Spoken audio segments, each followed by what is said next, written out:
ನಮಸ್ಕಾರ. ನಾನು CB ರಂಗನಾಥ್. ಪ್ರೀತಿಯ ಮಕ್ಕಳೇ, ನೀತಿಕತೆ ಸಂಖ್ಯೆ 250. ಇವತ್ತಿನ ನೀತಿಕತೆ ಅನ್ನೋ ಬದಲು ಪದ್ಯವನ್ನೇ ಕಥೆಯಾಗಿ ಹೇಳ್ತಾ ಇರೋದು. ಪದ್ಯವೂ ಅಲ್ಲ, ಒಂದು ಕೀರ್ತನೆ, ನಮ್ಮ ಪುರಂದರದಾಸರ ಕೀರ್ತನೆ, ಪಿನ್ನಹಕ್ಕೆ ಬಾಯಿಲ್ಲವಯ್ಯ. ಇದನ್ನು ಹೇಳೋಕ್ಕಿಂತ ಮೊದಲು ಒಂದು ನಿಮ್ಮಲ್ಲಿ ಮನವಿ ಮಾಡ್ಕೊಳ್ಬೇಕು. ನೋಡಿ, ನೀತಿಕತೆ ಈಗಾಗಲೇ 250ಕ್ಕೆ ಬಂತು. ಇದಕ್ಕೆ ಶುರುವಾಗಿದ್ದು ಕರೋನಾ ಸಮಯದಲ್ಲಿ ಅಂತ ಗೊತ್ತು. ನಮ್ಮ ಅಜಯ ಶ್ರೀನಿವಾಸು, ಅವ್ರ ಮಗ ಅಚಿಂತ್ಯ, ಅಲ್ಲಿಂದ ಏಜ ಶ್ರೀನಿವಾಸು, ಹಿಂಗೇ ನಡ್ಕೊಳ್ತಾ ಬರ್ತೀವಿ. ಈಗ ಗೆಳೆಯ ಗಿರೀಶ್ ಬಾಟ್ನಿ ನಾನು ಸೇರಿದ್ದೀವಿ, ನಡೆಸ್ಕೊಳ್ತಾ ಬಂದಿದ್ದೀವಿ. ಇನ್ನೂ ಎಲ್ಲಿ ತನಕ ಹೋಗುತ್ತೋ ನಮಗೂ ಗೊತ್ತಿಲ್ಲ. 250 300 ಆಗ್ಬೋದು. ಒಟ್ಟು ನಮ್ಮ ನೀತಿಕತೆಗಳ ಸಂಖ್ಯೆ 500 ತಲುಪಬಹುದು. ಯಾರ್ಯಾರು ಇದುವರೆಗೂ ಸಬ್ಸ್ಕ್ರೈಬರ್ ಆಗಿಲ್ಲ, ದಯವಿಟ್ಟು ನಮ್ಮ CBR ನೀತಿಕತೆಗಳು ಚಾನಲ್ಗೆ ಸಬ್ಸ್ಕ್ರೈಬರ್ ಆಗಿ ನಿಮ್ಮ ಸ್ನೇಹಿತರಿಗೂ ಹೇಳಿ. ಇದನ್ನು ಆದಷ್ಟು ಸಹಿತ ಶೇರ್ ಮಾಡಿದರೆ ಇನ್ನೂ ಹೆಚ್ಚು ಜನಕ್ಕೆ ತಲುಪತ್ತೆ ಅಂತ ನಿಮ್ಮನ್ನು ಮನವಿ ಮಾಡ್ಕೊಳ್ತಾ ಇವತ್ತಿನ ಈ ಪದ್ಯವನ್ನು ಶುರು ಮಾಡೋಣ. ಭಿನ್ನಹಕ್ಕೆ ಬಾಯಿಲ್ಲವಯ್ಯ ನಮ್ಮ ಪುರಂದರದಾಸರ ಒಂದು ಪ್ರಸಿದ್ಧವಾದಂಥ ಕೀರ್ತನೆ. ಈ ಪುರಂದರದಾಸರ ಬಗ್ಗೆ ಎಲ್ಲ ಗೊತ್ತಿರೋದೇನೆ. 16ನೇ ಶತಮಾನದಲ್ಲಿ ಇದ್ದಂಥವ್ರು. ಹಂಪೆಯಲ್ಲಿ, ಇವತ್ತಿನ ಹಂಪೆ ಆದರೆ ಅವತ್ತು ವಿಜಯನಗರದಲ್ಲಿ ಬಹಳ ದೊಡ್ಡ ನವಕೋಟಿ ನಾರಾಯಣನ್ನು ಬಿರುದು ಕಳೆದಂಥ ಶ್ರೀಮಂತ ರತ್ನಪಡಿ ವ್ಯಾಪಾರಿ. ಎಲ್ಲ ಕಾಲ ಮಹಿಮೆ, ಭಗವಂತನ ಅನುಗ್ರಹದಿಂದ ಇವರು ಜ್ಞಾನೋದಯಾಗಿ ಎಲ್ಲವನ್ನೂ ದಾನ ಮಾಡಿ ವ್ಯಾಸರಾಯರ ಶಿಷ್ಯರಾದರು, ಹರಿದಾಸರಾದರು, ಪುರಂದರದಾಸ ಅಂತ ಹೇಳಿ ಹೆಸರು ಪಡ್ಕೊಂಡ್ರು. ಪುರಂದರ ವಿಠಲನ ಅಂಕಿತ ನಾಮದಲ್ಲಿ ಕೀರ್ತನೆಗಳನ್ನು ರಚನೆ ಮಾಡಿದ್ದಾರೆ. ಕರ್ನಾಟಕ ಸಂಗೀತ ಮಹಾ ಅಂತ ಹೇಳಿ ಪಿತಾಮಹ ಅಂತ ಬಿರುದು ಗಳಿಸಿದ್ದಾರೆ. ಇದು ಅವರ ಬಗ್ಗೆ ಹೇಳೋಕ್ಕಿಂತ ಅವ್ರ ಕೀರ್ತನೆಯನ್ನು ನೋಡೋಣ, ಆಗಲೇ ಅದು ಸೊಗಸು ಗೊತ್ತಾಗೋದು.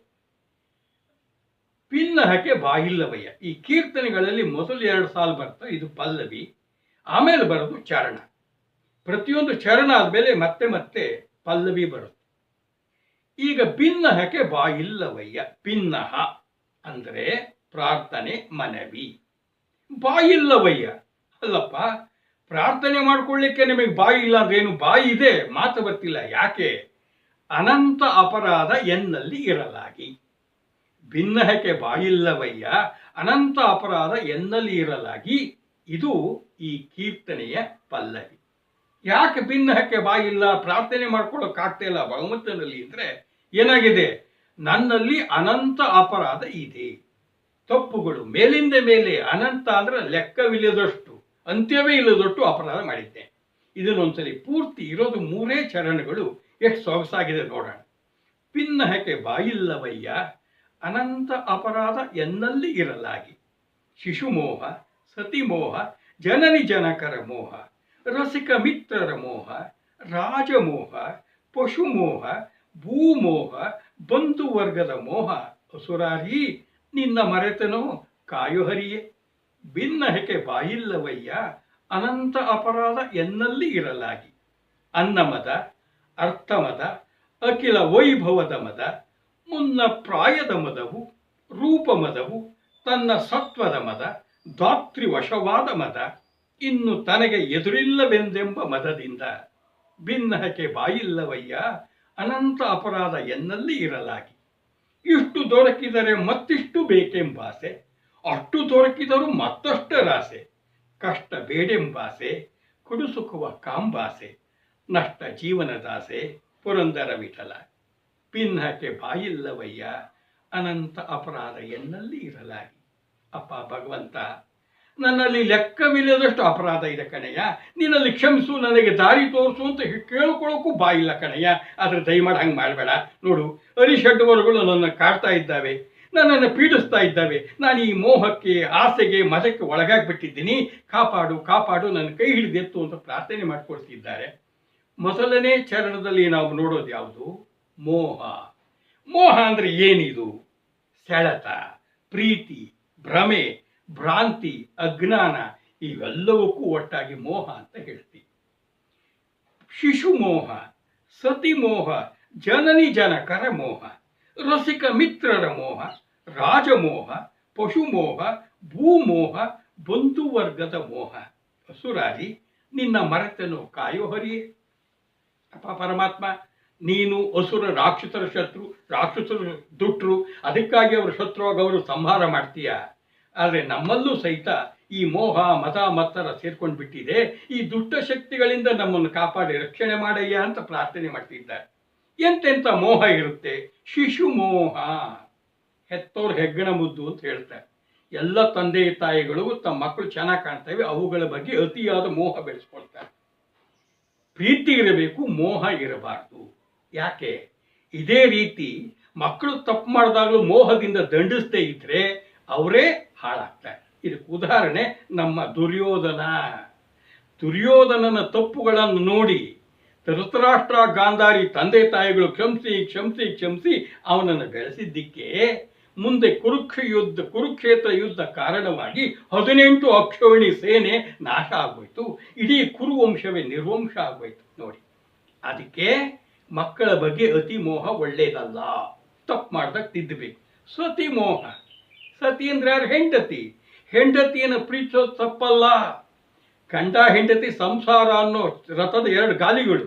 ಆದರೆ ಹೆಣ್ಣಿನ ಸೌಂದರ್ಯ ಅವಳ ಮಾತಿನ ಬಲೆಗೆ ಬಿದ್ದು ಅತಿ ಮೋಹದಿಂದ ಒಳಗಾದ್ರೆ ಇವನು ವಿವೇಕ ಕಳ್ಕೊಂಡ್ರೆ ಇವನು ನಾಶವಾಗ್ತಾನೆ.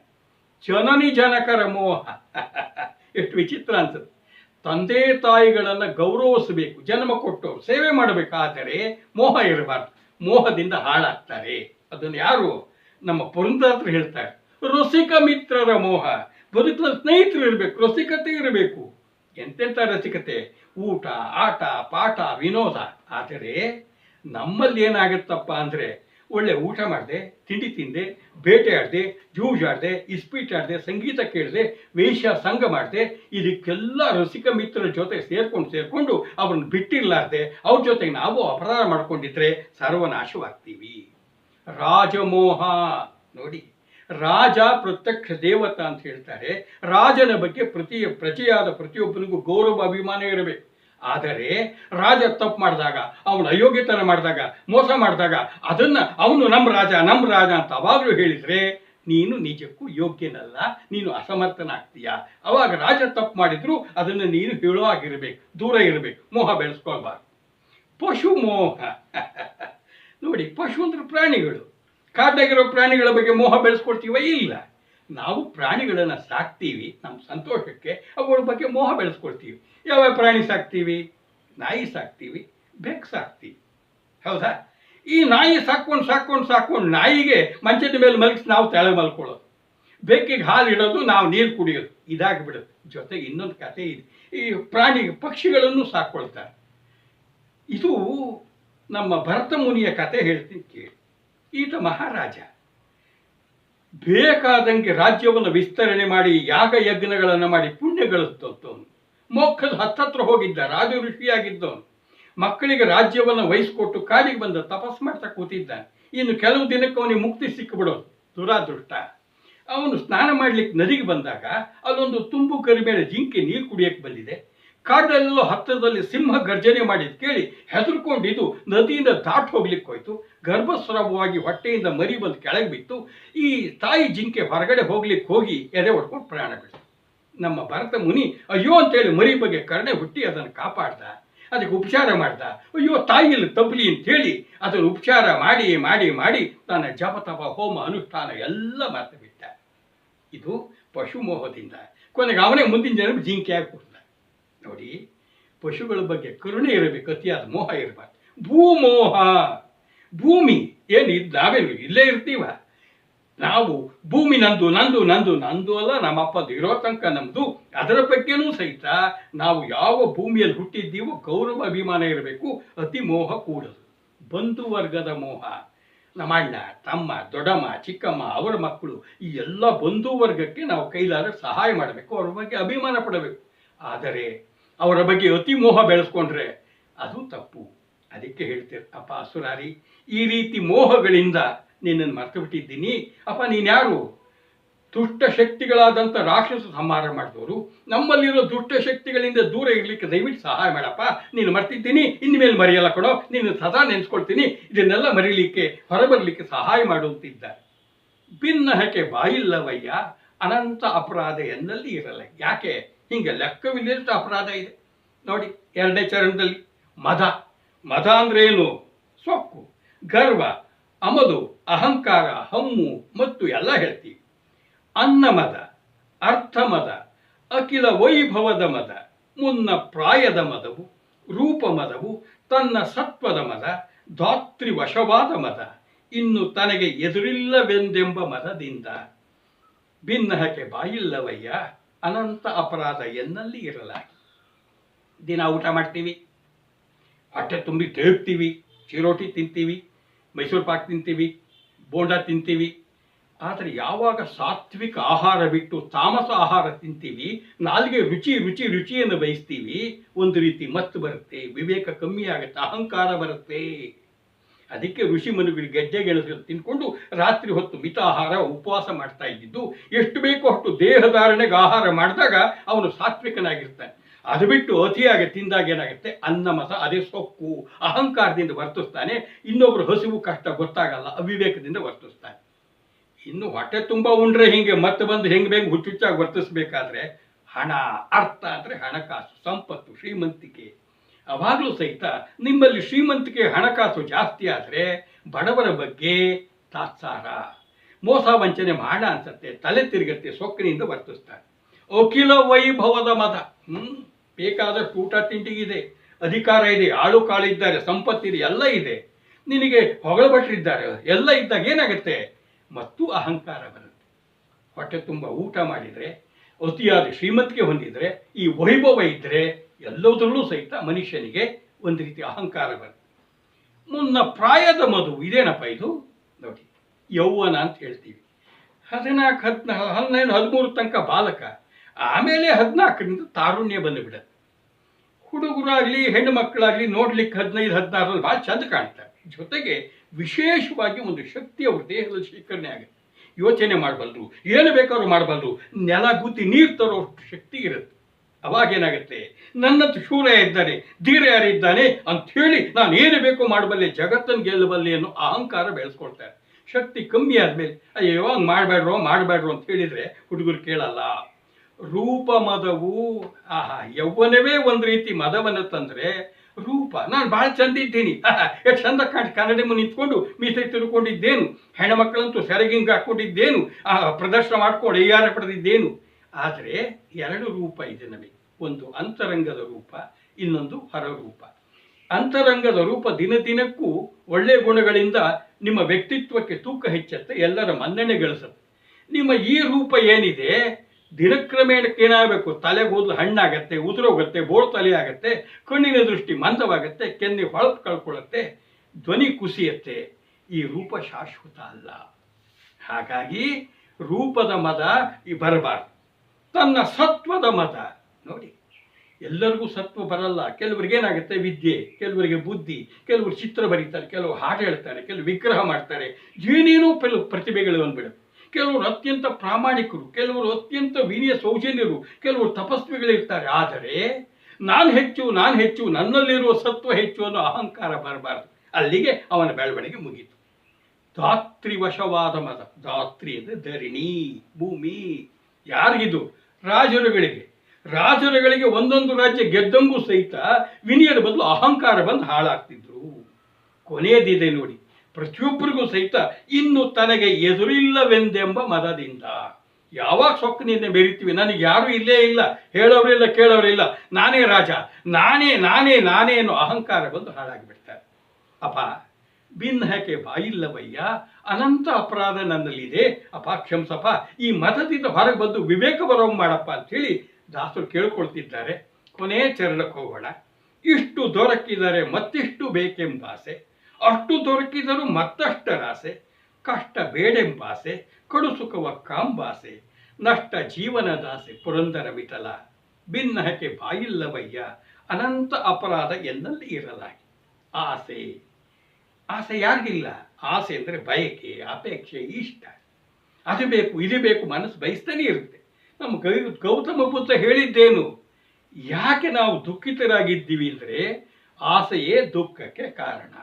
ಬದುಕಿನಲ್ಲಿ ಏನಿದೆಯೋ ಅದರಲ್ಲಿ ತೃಪ್ತಿ ಕಾಣಬೇಕೇ ಹೊರತು ಅದಿಲ್ಲ ಇದಿಲ್ಲ ಅಂದಷ್ಟು ನಿಮ್ಮ ಆಸೆ ಜಾಸ್ತಿ ಆಗತ್ತೆ. ಆಸೆ ಈಡೇರದಿದ್ದಾಗ ನಿರಾಸೆ ಆಗತ್ತೆ, ನೋವಾಗತ್ತೆ. ಅದಕ್ಕೆ ಆಸೆ ಪಡಬೇಡಿ. ಅದನ್ನೇ ಹರಿದಾಸರು ಹಿಂಗೆ ಹೇಳಿದ್ದಾರೆ, ಪುರಂದಾಸರು. ಆಯ್ತಪ್ಪ, ಇಷ್ಟು ದೊರಕಿದರೆ ಮತ್ತಿಷ್ಟು ಬೇಕೆಂಬ ಆಸೆ. ಇಷ್ಟು ಅಂದರೆ ಎಷ್ಟು? ಸ್ವಲ್ಪ. ಇಷ್ಟು ದೊರಕಿದ್ರೆ ಮತ್ತಿಷ್ಟು ಬೇಕು, ಅಷ್ಟು ದೊರಕಿದರೂ ಮತ್ತಷ್ಟರ ಆಸೆ. ಛ ಛ ಛ ಛ ಕಷ್ಟ ಬೇಡೆಂಬಾಸೆ, ಕಡು ಸುಖವ ಕಾಂಬಾಸೆ. ಈಗ ನೀವು ರಸ್ತೆಯಲ್ಲಿ ಹೋಗ್ತಿದ್ದೀರಿ, ಒಂದು 10 ರೂಪಾಯಿ ಬಿದ್ದಿರುತ್ತೆ. 10 ರೂಪಾಯಿ ಸಿಕ್ತು, ಸಂತೋಷ ಪಟ್ಟರೆ ಪರವಾಗಿಲ್ಲ. ಛ ಬರೀ 10 ರೂಪಾಯಿ ಸಿಕ್ತು, ಒಂದು 100 ರೂಪಾಯಿ ಸಿಗಬೇಕಿತ್ತು ಅನ್ಕೊಳ್ಳೋದು. 100 ರೂಪಾಯಿ ಸಿಕ್ತಾ, ಅಯ್ಯ 1000 ರೂಪಾಯಿ ಸಿಕ್ಕಿದ್ರೆ ಚೆನ್ನಾಗಿರೋದು ಅನ್ಕೊಳ್ಳೋದು.